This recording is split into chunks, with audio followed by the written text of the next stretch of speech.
What's going on, everybody? Welcome back. Time to talk Terra Luna Classic. We know that we step ever nearer to that parity. June 14th coming very, very soon. A big moment where we unlock the full Cosmos and the Cosmos ecosystem. I, for one, am incredibly excited. But I wanted to break down a few bits in this video, as well as really and truly understanding why the USTC repeg is so important. I'm going to hear from Kwon himself. So stick around for that. And if you are bullish on Terra Luna Classic, be sure to subscribe to the channel. We talk about it pretty much every single day, as well as updating you on the rest of the cryptocurrency market. And with that being said, let's head on over and get into this video. So here we go from Lunk Burnami, taking a quick look at what's coming from the L1 task force team. So this was sprint 5, in which they've completed pretty much everything. There was a lot to work on, and on top of that, they've agreed to do that USTC test station, which could be very, very interesting as we start to build out on what that looks like. But Lunk Burnami goes on to talk about it, says, as I believe everyone in the Lunk community is aware, the upcoming Wednesday, June 14th is a milestone upgrade for the blockchain, as we will be at parity with other Cosmos blockchains, providing dApps developers with much easier process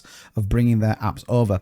Also, June 14th, all validators will be running a minimum of 5% commission following the upgrade. Be sure to support all validators as they're expensive to operate. Interesting start, the top 30 validators have 90% of the voting power for the entire blockchain. The L1 team will be busy in getting ready for the upgrade over the next few days, contacting individual validators to ensure that greater than 70% of the voting power will be upgraded immediately, because obviously they have to do that, otherwise the chain wouldn't work. And the L1 team proposed Q3 for discussion and will aim to see some minor revisions. So look, it's a big moment for everyone in Terra Luna Classic. I've been talking about this now for about 2 weeks. It's as big, in my opinion, as when we got staking.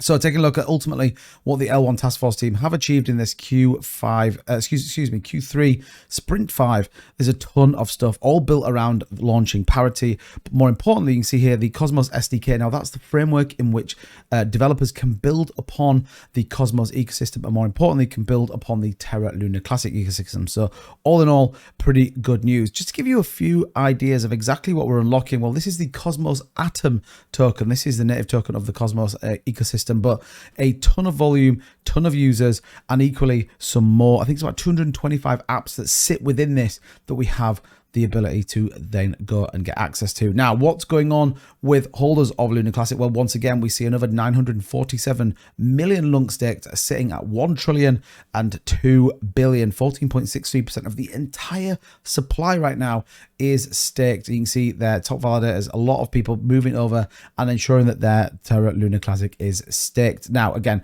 we get 5% commission. We could even start to see burn rate increase as validators start to use some of that. One of the things people have always talked about and running a validator being expensive is that the net value, they were still running at a loss. So 5% on every single validator could certainly start to be interesting. And then we move to the point in which we start to refill the Oracle pool, the community pool, and a number of other assets. But all in all, a pretty good sign. We can see there, look, version 2.1.0 upgrades in 2 days, 14 hours and 43 minutes. Now, I did want to talk a little bit about that USTC test environment that we've talked about a number of times on the channel. And one of the most important parts, I think, of Terra Luna Classic is USTC. And a lot of people might disagree with me, but a decentralized algorithmic stablecoin is important given the amount of regulation that's coming. Now, there's a very interesting post here from Rex where he listens and talks about the Kwon and what he has to say, particularly around the stablecoins that sit within the Terra Luna Classic ecosystem. Now, it says, watch this video of stablecoin and take a look at the Lunk blockchain. Listen to his explanation of decentralized money. Then look at all the stables he has set up on the Lunk blockchain. He had MIR set up to mimic real-world assets. We are in a good position to rebuild this. Now, look at SBF, FTX, Alameda Research, Caroline with all their government ties. A little reminder, Caroline's dad was Gary Gensler, boss and friend in the past, and Gary clearly not the popular man at the moment. These guys are responsible for attacks on Lunk.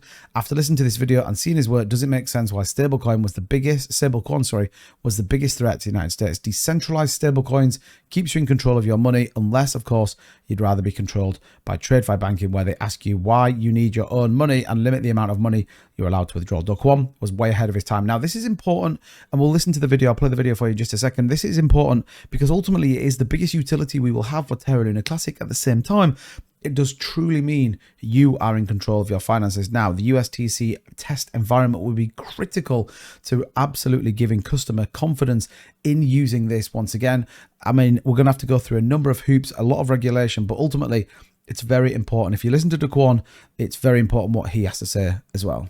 Centralized finance ecosystem on top of these centralized stablecoins, you're going to be held hostage to whoever happens to have control over the underlying centralized money.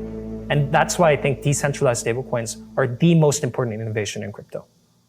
Yeah, so it looks like we have like, I don't know, 3 to 4 projects over the next few weeks. Many more for the... I think an easy way to estimate the amount of value that is being generated in the network is by looking at all the different use cases that happen to use Terra stablecoins. So in the beginning, I grew very excited in keeping track of new projects as they were launching on top of Terra. But at this point, like it's impossible to keep track anymore.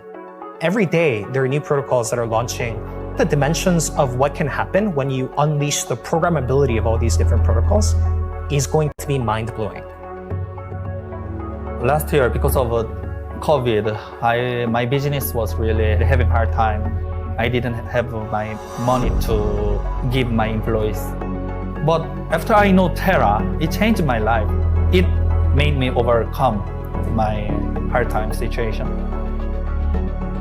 This is probably a cliche, but I think we are even earlier than the beginning. We have hundreds of teams building on Terra at the moment. I think in the near future, we'll have thousands of teams that'll all push UST to become the #1 stablecoin in all of crypto. Now, just to be clear, I'm not going to tell you to go out there and sell everything because USTC is coming back, but it gives you an indication of exactly what the thought process behind it was.